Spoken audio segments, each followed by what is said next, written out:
Welcome back to the Anything Goes with Jackson Neill podcast, Philly edition.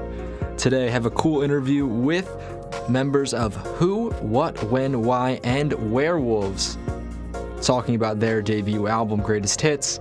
Remember, you can listen to this podcast on SoundCloud, Stitcher, iTunes, YouTube, Spotify, basically wherever you like to listen to podcasts, you can find it, but also at the new home for all of my podcasts, JacksonNeillPodcasts.com. Go check that out to keep up to date on all the latest episodes. So today, Who, What, When, Why, and Werewolves, they're discussing their debut album, Greatest Hits. It's an incredibly bold title for their first project. I absolutely love it. They talk about that. They talk about their crazy cool name, 6Ws as they refer to it. That 6W, if you're wondering, comes in the wolves in Werewolves. And just talking about how they formed as a band, the previous ones they've played in together, and just really, really, really fun to talk with these guys. So, here's my interview with Matt Orlando and Andrew Fullerton of Who, What, When, Why, and Werewolves. Okay, May 2015 is when you got this all started? Yeah. No, I mean, we started in a weird way. We kind of broke up as the Trestles, and it was not even 2 months before we got together again. I got hurt. I was the drummer of the Trestles. Okay. And then I just bought a banjo because I hurt my leg, blew out my knee, and then bought a banjo and got pretty good at it, and then called Butch, and I was like, "Hey Butch," I was like, "I got a." Sorry, I called Andrew Butch. Okay. Yeah, so I called Butch, and I was like, "Hey man, I just bought a banjo." And he's like, "Dude, I just got a mandolin." And coincidentally, unplanned. Yeah. So we're like, well, let's just play bluegrass, and we started playing. Just learned a bunch of Trestle songs. And some traditional folk stuff too. Yeah. Where was our first show? Was it the North Star? Yeah. That was the first official show. Were you living in Philly when the North Star was around? No, I'm a first-year student here at Oh, really? So, yeah, okay. The North Star was on 27th and Poplar, so not that far from here. Okay. But we just booked a show with, out having a name, and just we picked a terrible name from a list of terrible band names that we had from the Trestles, and played the show, and then here we are. Yeah, we didn't know how to even mic these instruments at the time. And we didn't know how to play them either. Yeah. So my question is so May 2015, or right around 2015 is when this all started, and now it's March 2019, and you guys are releasing your first album is coming out. What was the process, I guess, that for that first album? How long of a process was that? We did a whole record and scrapped it. Yeah. So we did a record, and we got to the point where we're like, this is a good reference. It's good demos, And then we added some members, and we lost a couple of members, and decided to just kind of go ahead as a duo. And our fiddle player introduced us to the guys at Headroom Studios, which is also not far from here, on right off of Frankfurt. Mm-hmm. And they were just it was the right place, right time, and we did the record with them. Gotcha. It came out great. I guess we'll going into this one, Greatest Hits. What was I find that name that's such an eye-opening name. It really catches your eye because it's Greatest Hits, even though it's your first project. Why that name? We were talking about this. There's a band called Howlin' Rain. Okay. And they're an awesome LA-based band. They're bluesy, old school rock band. And there's a documentary about them where they meet Rick Rubin. Oh yeah. And Rick Rubin tells them to he's I don't want to hear your songs right now. I want to hear them after you've been playing them for 2 years. So in between doing the first record that we kind of scrapped and this record, we were still playing the same songs for another year and a half. Yeah. So we feel that we got them as good as they could possibly be. And for us, no one knows them, but to us, some of these songs are, Trestle songs. They've been around for, 5-6 years. Mm-hmm. To us, it plays to us like it's a Greatest Hits album, even though it's our first album. Plus, it's super cocky. Oh yeah, that's what I thought. I was all right, Greatest Hits first album. They're coming out swinging. Yeah. I respect that. My inner Liam Gallagher is yeah, call it Greatest Hits. I mean, I had to convince Butch to put Secret on the record, because that's like from like 2 Trestle records ago. Yeah, it's an old song. Yeah, so we've been playing those for like years, and it's just, you're kind of sick of the songs, but I had to say, like, it's like, dude, nobody knows who we are, so like these are going to be brand new to other people. Plus, like, some of them are, it's almost like these are the way they were supposed to sound. Mm-hmm. Like, the Trestles were very like Americana rock-ish band, like, very like Bruce Springsteen, straightforward, just like, soulful rock and roll, you know what I mean? Yeah. And then, like, when you just kind of like take away a lot of the volume, you're not like blasting people in the face, and like, you can actually hear Butch's lyrics, which are like the draw for these songs, I think, because I'm not that good at banjo, so, like, we're not like shredding people's faces off, so the content is just too good to like let it go, so I read that like that whole like now actually being able to hear the lyrics is like a really cool thing with this new outfit you guys have. Oh yeah. And what's that like? I guess as a songwriter, what does that feel like that you finally get to like the lyrics get to be like front and center in the tracks? Well, I spend a lot of time on them, so I want people to hear them. I write on acoustic guitar anyway, so it's like a lot of times I would, like when like SoundCloud was in its like infancy and stuff, I would put like demos up, and people would like them more sometimes than the version that we ended up recording, just because it's like literally like me and an iPhone. And like we have one song on there that I put up as the most plays of any of our songs, just I cut it in my bathroom on my iPhone to this one take. And I think it was because of the content of the song and the lyrical content and quality that people were like, wow, that's what got it over with people. So like that's what we're trying to lead with, is just that I think we have really good songs, and that's really we sing together well. We're not like virtuoso players. We just have a bunch of cool, weird songs that we're just gonna go out and play for people, and that's kind of like, it's a really foreign concept to some people. It's like, wait, you guys just have songs? You're just gonna play music. It's like, yeah. So we're working at it though. We're gonna have a banjo odyssey by our 3rd record. It's gonna be awesome. But I just have to practice more. I'm looking forward to that banjo odyssey right there. It's gonna be awesome. I think that I want to go back to you guys playing the songs live for so long, because I think that's a really cool idea, because it's different than that normal recording process of an album, of writing the song, recording it, and then taking it out live. How do you think playing it live for maybe a year or over a year changes the song from when you first write it? Well, it's when you go in to record something, you always think you're like so prepared, and you quickly realize that you're not prepared at all. Okay. Just for like usually the first day in the studio, you're just like troubleshooting sounds and like, oh, you've been playing a G the whole time. It's actually a D. Mm-hmm. So this time I felt like we were as ready as we were gonna be. We knew the songs, like having done like recorded them once and then gone back and recorded them a second time. I think like it changed in scope. Like some of the songs got bigger, because you have more access to different sounds and stuff in the studio. But they're pretty true to like how they came out. Like you could play the demos side by side, and the arrangements and stuff didn't really change a lot. Yeah. When we recorded it, it was almost like, because the guitar parts, the chords of the song, for some of them that were Trestle songs, were like in place, obviously. Mm-hmm. But like trying to put like banjo to these, like, every time we were playing it, I was playing it differently. So like almost once we recorded it, it's like, okay, that's how the song goes now. And now I can kind of just go, like, it's like there's just no more stress to it when you play it live. Yeah. So now, like, when we play them live for that long, and then you record it and be like, okay, that's how the song goes.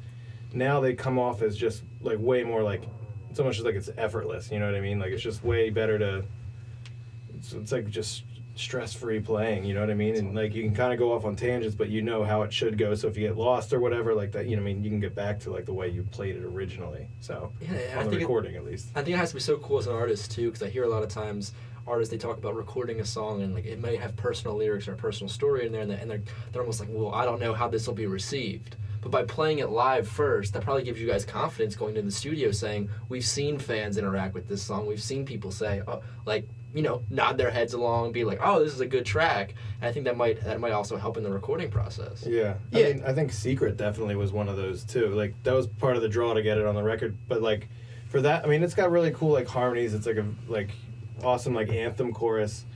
But then I realized like at least for singing like the harmonies to it, it was just like I was just drunk screaming over it, which was like awesome live. But then we're in the studio doing it, and I was like, that sounds like complete shit. Like, so we had to like alter it in that way. But I mean, that was one of those like that's just like one of the songs in the set, like without fail, like, you know, gets a positive response, at least from the entire room.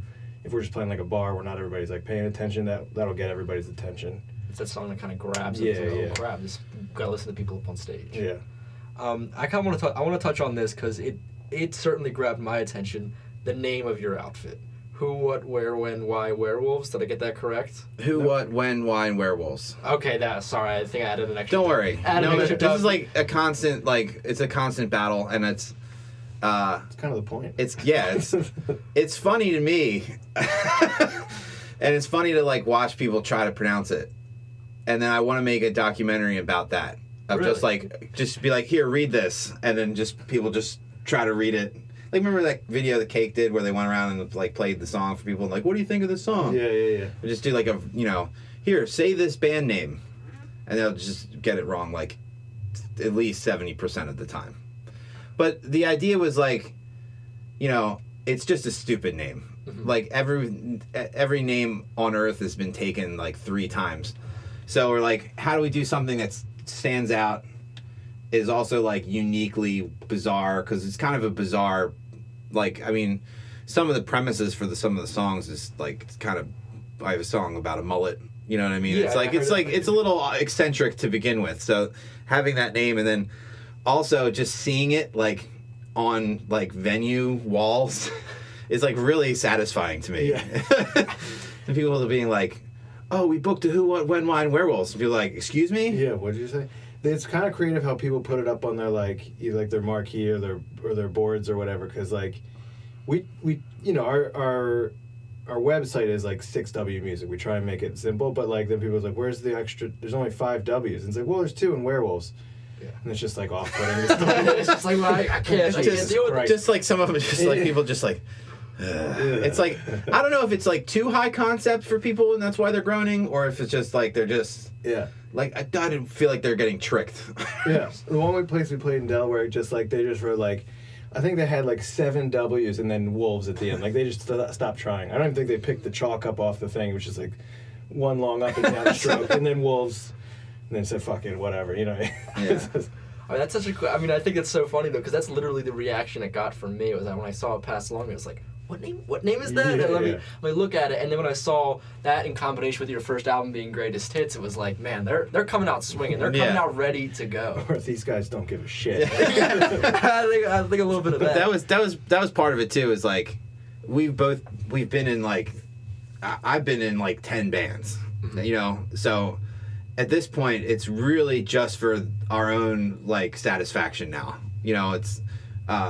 We sat down and we made like a list of stuff we want to do, and we've managed to accomplish most of it. We just like traveling and like doing cool stuff and talking to cool people and eating at cool places, eating the whatever best barbecue in whatever city that we're in. And like that's really it, like, because we're not at this point probably going to be billionaires. That's fair. You know what I mean? That's yeah, you never know. That's really fair. Yeah. But the satisfaction of like, I've got a band called Who, What, When, Why, and Werewolves, and we're like, you know, we're touring and we're putting out a record and people are really enjoying it and we're getting to do a lot of cool stuff. Is like, that's just, it's like I can just kind of sit back and like smoke a cigar and be like, yeah, I really accomplished something with this. I mean, you even hear bands that you really like, and there's no, I mean, the genre, it's like, there's no real rich folk bands, you know what I mean? So, like, we have to, like, you kind of accept that there's a ceiling to it, and, like, once you don't really care about that, you know, it's way more fun. I mean, our rule from the beginning, since we started this thing, I mean, let alone the name being what it was just, like, no bullshit with anything. Like, you know, no getting on anybody. If somebody can't make it practice, like, oh well, like no big deal. This is just for fun kind of thing. And then that's part of the name too. It's like I think we went with that name because we didn't think we'd do anything besides, you know, play on your porch. Yeah. Which was cool though. That was playing up. Butch has an awesome front porch in media, but like when we play there without fail, and like especially in the nice weather, he's like just vagrants will just wander up. What's the guy who wanted us to play?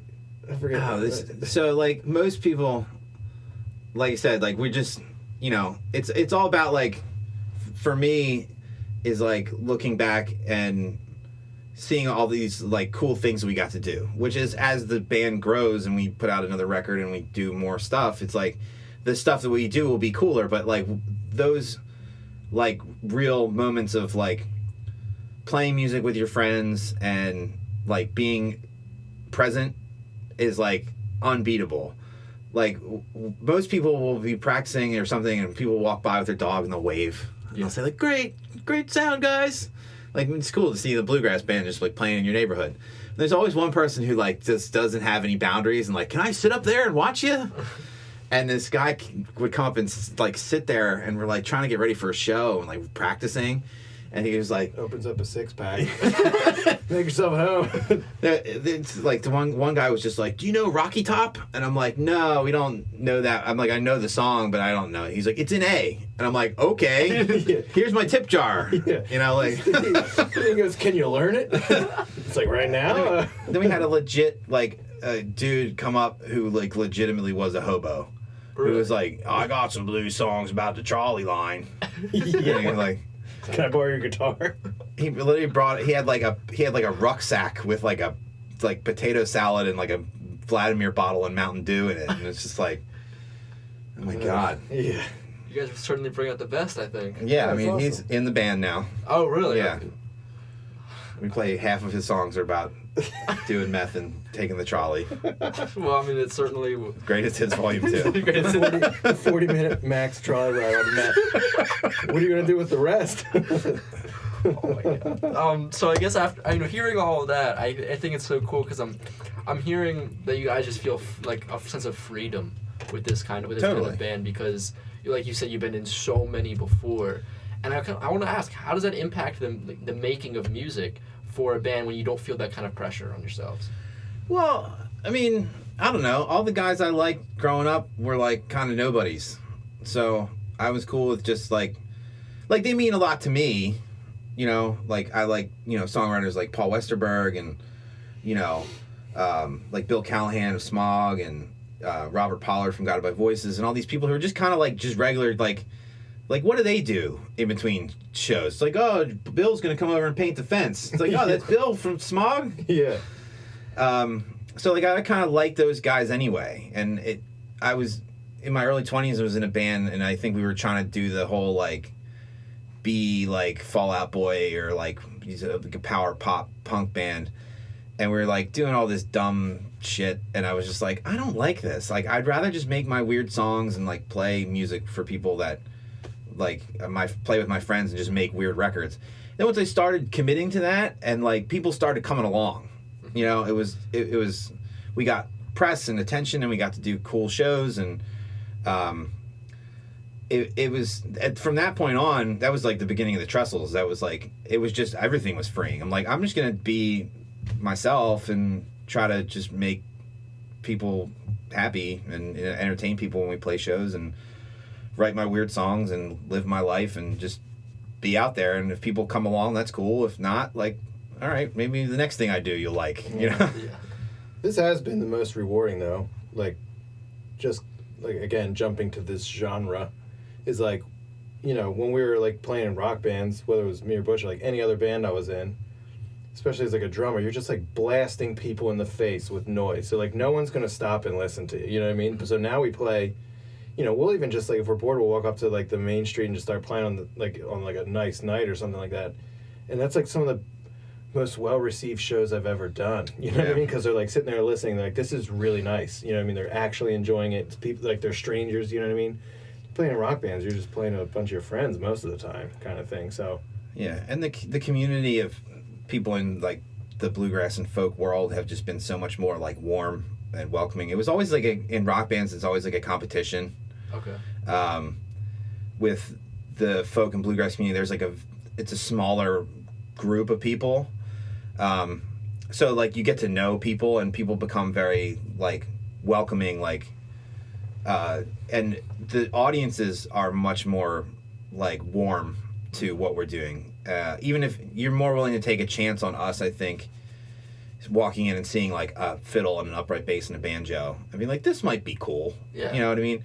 If you were coming to see us in the Trestles, you were there to see us. Like you weren't like you didn't stumble across it by mistake. You know what I mean? We'd play this place in Drexel Hill called the Trophy Tavern, and it was like when we would load in, you see like the old men would just like get up and leave. They're just like the guys who've been sitting at the bar all day drinking Yingling. Yeah. And they just like, nope, not having it. See an orange cabinet and a snare drum walk in, they're like, oh god. So the people come and see like we might be playing like on a street corner or something, or you know, playing a place where no one knows us or they're there to see another band. They'll like come check us out and you know usually come up and say, hey, that was really nice. I like that. Yeah. It's a way. It's a way to like gain more respect from people. Oh yeah. And stuff. I mean, we just played in Rochester. We did like a radio spot in the morning, and then there was people there that heard it on the radio and wanted to come see the band. You know what I mean? Like, and then even when we played, like we've never played in Rochester. It was our first trip up there. Mm-hmm. But you know, the community is a lot different up there. I think they were there to see a show kind of thing. So it was like, you know, a better room in that sense. But like, you know, we walked away with an entire room that like wanted to know who we were, like, you know, bought shirts and t-shirts or CDs and all that stuff. So it's just like, I don't know, it's just more appealing, I guess. Yeah, it's and that kind of it is freeing because there's not as much like, are we gonna be playing to no one? Like there's someone will be like make themselves present at the shows, or like they'll the reward that we get from the audience is just much more realistic. You know what I mean? It's just much warmer and just feels a lot better. So that in way like informs our music to just being like it's just like we can play. We don't have to be super aggressive. We don't have to be loud. We don't have to be flashy. We can just play our songs and people will come check it out. And I mean, you mentioned there being like in a rock band almost like a competition, and like this, you know, this new current genre you're in, not having that kind of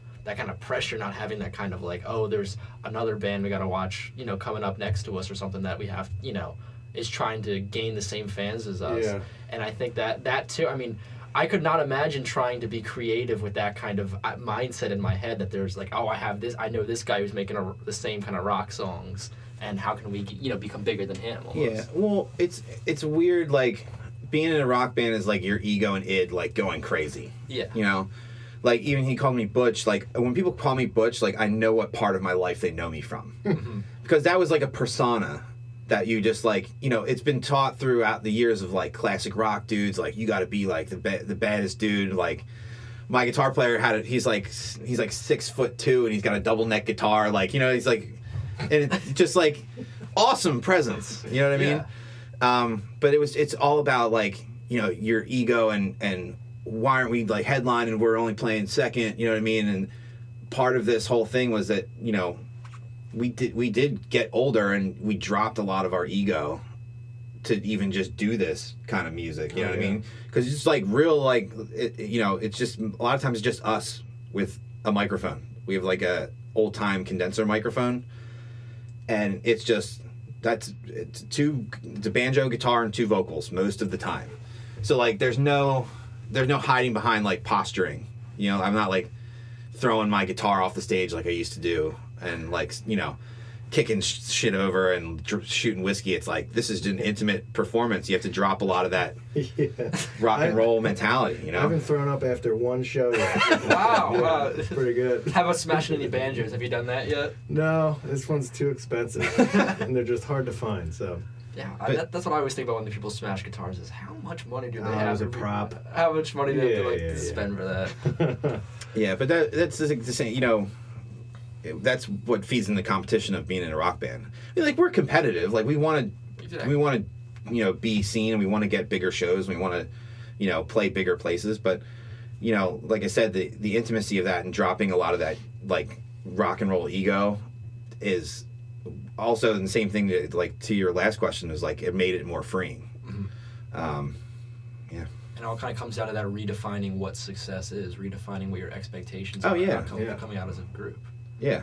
So, Absolutely. you guys, you've mentioned playing in several bands. How long have you two specifically been playing, I guess, together? This is your first project together? You guys have been together for a while, right?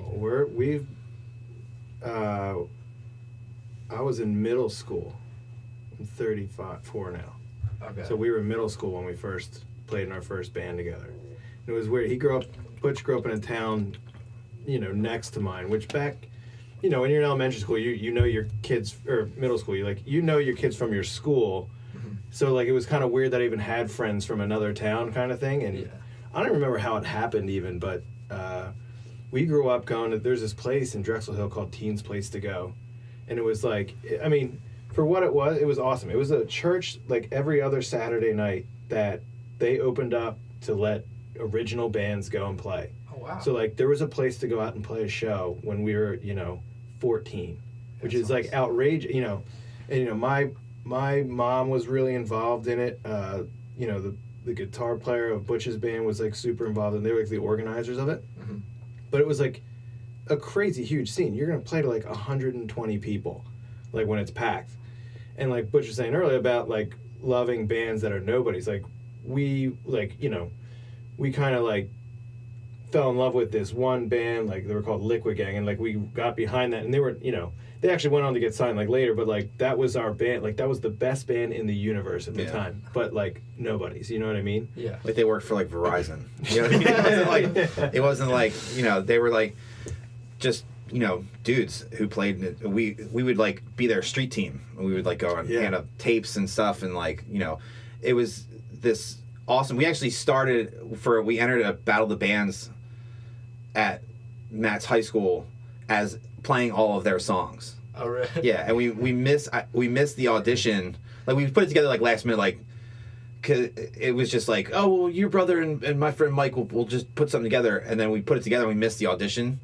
So we actually went and auditioned at the police station because the one cop was, like, the organizer of the Battle of the Bands. So, like, I always tell people that story of, like, makes it sound like we're like Johnny Cash, like, yeah, we once played in a police station. Yeah, when we were 15. But that was, I think that was our first project, and then just, like, knowing each other from that place, Teen's Place to Go.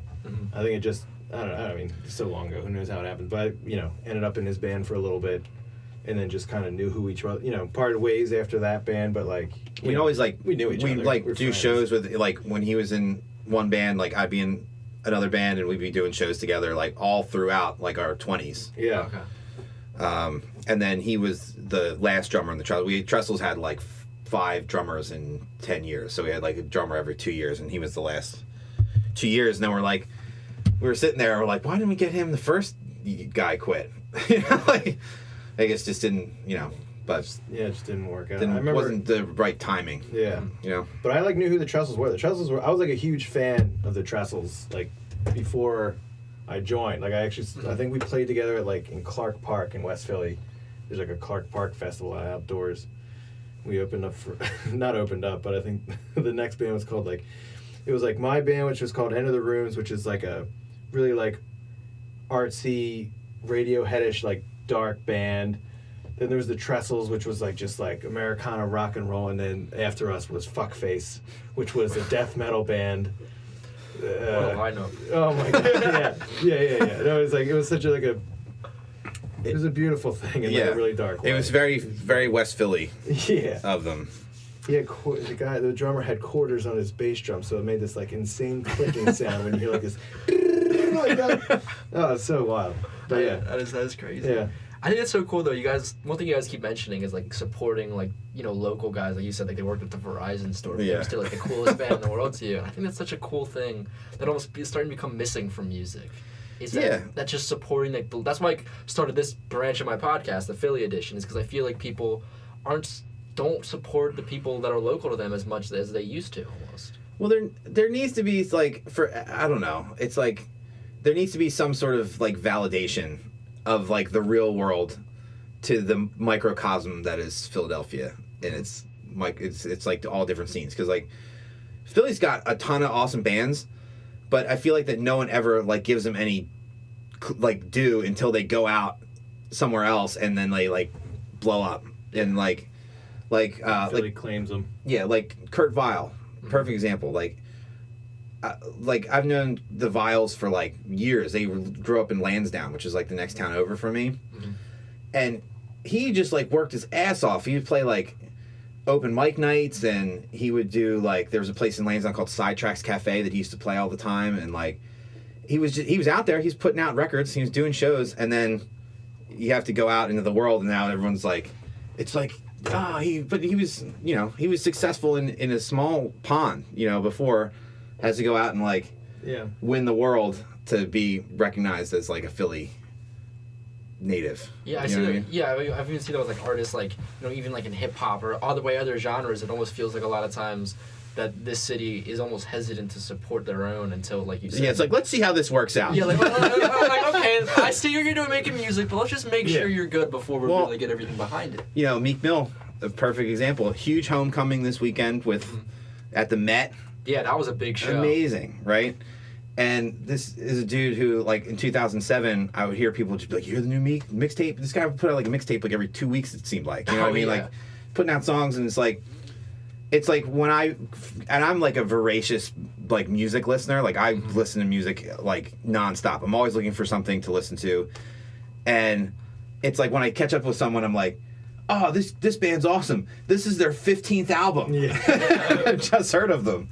It's weird. I mean, but it's almost like they're saying that work that they put in on like a small level wasn't worth it until it like got big enough that everyone should care about it. But all of those small steps, it's like, that's the awesome thing. It's like seeing Kurt Vile at Sidetracks in Lansdowne, or like someone has, like my buddy Jay has a Meek Mill mix CD like under his bed somewhere in storage from like 2007. You know what I mean? Yeah. So I don't know why that is. Is it just because we're just so we're so insular, and like we like another perfect example is Gritty.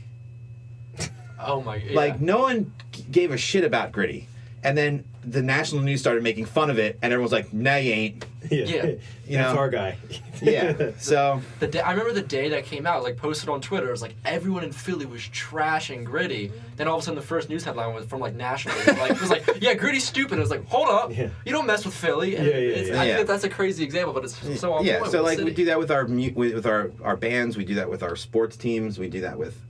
We do with our food. We do with our food. Someone's on the Food Network. Suddenly, it's the biggest thing in the world, but they've been an establishment for 50 years. Yeah. You know what I mean? Yeah. It's like something like that. I mean, I don't know if it's like that in other cities because I've only ever lived around here. Mm-hmm. But I mean, that's all I know is that like, we have to go out and prove ourselves to the microcosm before people start accepting Philly as, a great city with a ton of super diverse, like excellent music that I feel like could rival like any major city scene. You know what I mean? But why do we have to like not go see the War on Drugs when they're playing at Kung Fu Necktie? We have to wait till they're headlining the Man to go see them. Exactly. And I think that's I love the Gritty example too. It's a great example there. So I want to go back and want to touch on this Greatest Hits album. Okay. And touch on a little bit of these songs. The one track that I read a little bit about and that kind of piqued my interest, I guess you would say, was Stacy's in the Army. Can you tell me a little bit about the story behind that song? Because it sounded like there was one. Yeah, no, it's a great story. So, I'm trying to think if I should do like the like Sacha Baron Cohen version of the Queen documentary, of the Queen movie, or the We Will Rock You the way it came out, or Bohemian Rhapsody as it came out with. No, do the dirtier one. Do the dirty one. Because can't do it on regular radio. Okay, exactly. Yeah. You can say whatever. To put it you can say whatever you want on this podcast. So, towards the end of the Trestles, we were partying with some. I worked at a bar. I'll leave some of the details out. I worked at a bar that had a very big gay clientele, and they would come see. We'd play the bar, and they would come see us, and we met these two guys, Ernie and Al, and they had great cocaine. Okay. So, needless to say, we hit it off. Okay. So we had a party, and you know, it was kind of like an open house, and we invited Ernie and Al, and you know, Al brought his husband, and Ernie brought Stacy, who was, for all intents and purposes, a drag queen. Okay. Super lovely person. I'm not sure of what the proper pronoun is for this. I guess it's a he. But we partied with them, had a great time, and then like years later, I found out that Stacy actually was a veteran. Oh. I guess through like a Facebook friend or whatever, he had posted his like official like Army photo saying like, you know, Happy Veterans Day, you know, proud to serve my country. And just I know there's like a certain inherent like danger in trying to tell somebody else's story, because like I'm a 35-year-old white dude. Like, I don't want to get the details wrong, and I don't want it to be perceived like I'm in any way putting any sort of judgment on anyone's lifestyle. I thought it was awesome because I see so many people in social media and in the news that constantly tout being a veteran and being like a all-American straight male person as like mutually exclusive, you know what I mean? Or not mutually exclusive. So I've never served in the Army. I think I couldn't do it. I just don't think I'd have the guts. And the constant platitude is that, you know, you fight for your country, you fight for what you believe in. And this is someone who actually went and did that. You know what I mean? They went and served their country, and they were free to live how they want to live, which is really like what America was supposed to be about. You know, is that like, you know, we are here to live how we want to live, and we're going to let our freak flag fly and, you know, be who we are deep down. Yeah. So that story is like 30 times the length of the actual song. It's a minute and minute and 40 seconds. But yeah, I just thought it was an interesting story to tell, and I didn't want to. My worry was that people were gonna think that the song was in some way derogatory towards the transgender drag queen LGBT community, and simultaneously derogatory towards the veterans in America. Yeah. But everyone has just responded to it in like that's a pretty ripping song. That's an interesting story. Like, it's nice that you kind of told someone's like, you know, this is another angle to look at this issue. You know what I mean? I mean, that's how I kind of took it listening to it. I thought that was it's like you said, it's such a unique story. I've never heard a story about it, like a song with a story, anything similar to that. And I think when you can get a track like that tells a incredibly different and unique story, what better is that? Yeah, and that's all I ever try to do. You know what I mean? A lot of the stuff that some of it, again, with the like getting rid of an ego, was like I said, I'm a 35-year-old straight white guy. Like, does anyone really give a shit about what I have to say about anything? Like, you shouldn't. You know what I mean? There's better voices and better stories to tell. Yeah. Your story has been told. My story's been told, and it's fine. Yeah. So a big part of this project and my, you know, the last Trestles record was very personal, and I kind of thought, well, I didn't really like the way that felt, because it wasn't great getting up and playing these songs every night when it was just like the wounds were so like deep. It wasn't enjoyable for me.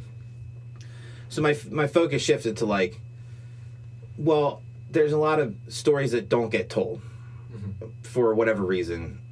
You know, maybe no one's been able to frame it in the right way, and, you know, whatever. So I was just like, I'm not going to be a sad, mopey white guy singer-songwriter. Like, there's interesting, unique stories that I know. There's stuff I've overheard. There's feelings that I get from my friends and family and coworkers and peers that I can use that to kind of tell the story of my community and the people that I encounter in my life, as opposed to just being about me all the time. I think that's a really cool message, a really cool idea. Thanks. So it took me a long way to get there. I was all right. I just try to be, I try to be careful. I don't want to I don't want us to be like, look like assholes. Yeah. I would say you guys are not assholes. That is my professional opinion. Thank you. You're very welcome. So this record is coming out in about a week and a half or so. I mean, going into this release, how are you guys feeling? Well, we're the busiest we've ever been, which is good. Yeah.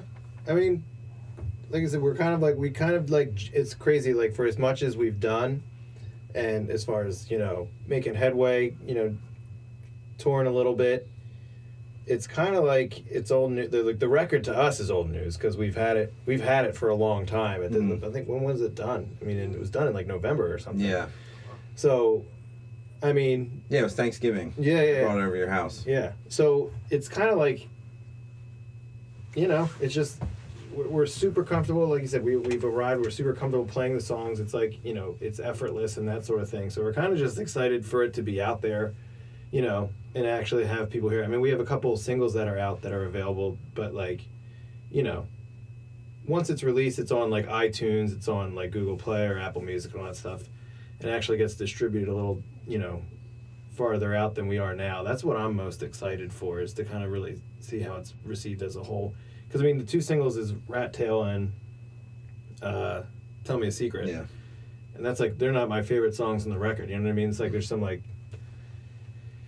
I don't know, at least from a playing standpoint, some of my favorite lyrics are in other songs and that sort of thing. So, yeah, I mean, I think we're releasing it. We're going to be playing in New York City, playing in Manhattan. What's that place called? The Rockwood Music Hall. Rockwood Music Hall for our like New York City release. And then we're going to do a Philly one. We don't have like a Philly proper release. We have like there's a place called Warehouse 3 in Swarthmore. Okay.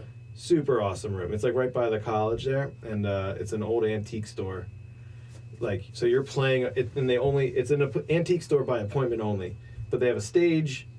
There's a giant map of like a 10-foot map of the Louisiana Purchase in the background, and like you're playing amongst like this crazy stuff. But it's kind of like I was talking about, like in Rochester, it's only there for people to go and see a show. So like there's seats and people will sit and watch you play and listen. So kind of just ready to roll that sort of thing out. That's like where I'm at. I'm super excited for it. That's awesome. Yeah, I'm ready for people to hear it. I'm ready for whatever, like, people are into it. If they're not into it, like, I've kind of already thought, I'm like, this is like, once we were done it, I was like, all right, what's the next thing? And we have a couple of songs for the next thing, and yeah, I mean, I don't know. Who knows? Like, it's like throwing, like a penny into the canyon. You know what I mean? Like, you don't know where, like, what it's gonna hit on the way down. It's just like this huge amount of, you know what I mean? Like, I don't know. I don't know where it's gonna be. I'm like excited for it to like finally get distributed. Like I said, I want to read somewhere like, this sucks. Stuff like that. Well, I've listened to the whole thing, and I certainly don't think it sucks. Yeah, but somebody's gone, and I can't wait. But that's good too. Like you said, my girlfriend is she's great in the fact that she has, like, she does not mince words when it comes to, like, I'm like, oh, I'm an artist. She's like, no, you're not. You work in a restaurant. You know what I mean? Like, Get it together. So, she was like, are you worried that, like, someone's going to take, like, something like Stacy's in the Army the wrong way? I'm like, if they do, they're still talking about us. Yeah. You know what I mean? Totally. Our reaction, opposed to nothing. Yeah, it's better to have someone be, like, one way or the other about it, or than to just be, like, to not care. Yeah, nothing's worse than indifference, honestly. Yeah, it's like, yeah, it's good. Like, we put out, that's the thing, is we want to put out another, like, a big thing about this was, like, why are we even putting out a record? Like, does it matter? That's a constant question we ask ourselves, is like, does this matter? Like, do people care? And then we're constantly shown that people do. Mm-hmm. So it's sometimes you just need like that reminder of, like, okay, no, you're actually doing something that, people are proud of you and they like it and they are excited that you have a unique spin, you have a weird name, the songs are cool. That's what makes me most nervous, though, is no one's come out and said it sucks. Like you're waiting for that, like, terrible reception, and it's not happening. Yeah. Well, we did send it to some, like, hardcore, like, bluegrass publications. I feel like they might not like our progressive ideals. Yeah. And Yeah, like, so, like, we have a publicist and stuff, and so, like, she tells us where it went, and, you know, she doesn't tell us whether it went well. She just posts the response. And everyone's even, like, in this, I don't know if it's this genre or what, but, like, people are, like, really great, but just going to have to pass on this one. It's like, no, come on, like, lay it on me. I want to hear it kind of thing, you know what I mean? So, I don't know. It's really exciting. Just really exciting to, like, happen with, you know, it's super, everything's just so damn fun. Like, when we played the rock, we went and, again, like, I keep talking about Rochester because we just got back, but, I mean, that trip went really well. I mean, like, down to, like, the drive was amazing. Then, like, our radio spot up there, it was, like, on their version of, like, Philly's XPN. It's, like, their NPR station or whatever, you know what I mean? So, like, that went great. It was, like, a great conversation. And then we got, like, the best barbecue I've ever had, like, on a table that overlooks a waterfall. And then we played at nighttime, and, you know, well received there. It's just kind of like, this is too weird, man. Why don't you play every show at Rochester after that? I mean, we're huge in Rochester. What can I say? So that's good that we have Manhattan next to, like, really level the playing field. Yeah. You know what I mean? Well, thank you so much for doing this. Oh, thank you for having us. A lot of fun. Again, a big thank you to Andrew Fullerton and Matt Orlando for coming onto the podcast. Had a great time talking with them. Remember, as of right now, their debut album, Greatest Hits, is out right now. Highly recommend you guys go listen to that. A really fun project to listen to. If you're in the Philadelphia show, go out and catch them at a local bar, restaurant, or something along those lines. I have a link to their website down in the description of this video, as well as to their project, so you can go and check them out live. Also check out their recorded music, all that great stuff. Because, you know, anything goes with Jackson Neill. I'm based out of here in Philadelphia. Like to support the local music scene as much as I can.